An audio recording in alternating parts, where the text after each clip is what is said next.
សួស្តីខ្ញុំឈ្មោះសារាចត្រាសួស្តីខ្ញុំឈ្មោះស៊ូបត្រា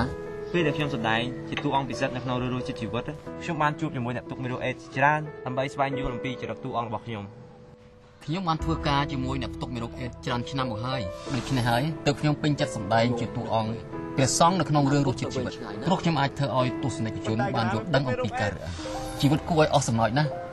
ខ្ញុំសម្ដែងជាតួអង្គមិនមានផ្ទុកមេរោគអេដតែការពិត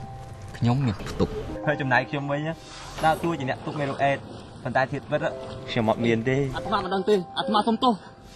នោះហើយគឺជារសជាតិពិតនៃជីវិតបាទពិតជាអញ្ចឹងមែនទេបងសង្ឃឹមថាការសម្ដែងរបស់ពួកយើងអាចកាត់បន្ថយការរើសអើងនៅក្នុងសង្គមបានបាទមែនហើយបងយើងជាមិត្តភក្តិនឹងគ្នាហើយខ្ញុំក៏សូមអរគុណចំពោះអ្នកដែលមានទុកមេរោគអេដទាំងអស់ដែលបានជួយខ្ញុំឲ្យមានការរីកចម្រើនទាំងផ្នែកចំណេះដឹងក៏ដូចជាការសម្ដែងពិតជាថ្ងៃល្អសម្រាប់ជីវិតមែនខ្ញុំរីករាយណាស់ដែលយើងបានចែករំលែកការងារហើយនឹងរួមសុខទុក្ខជីវិតគ្នាខ្ញុំក៏អញ្ចឹងដែរបងរស់នៅរួមគ្នារស់ដោយរីករាយសម្លឹងឆ្ពោះទៅមុខ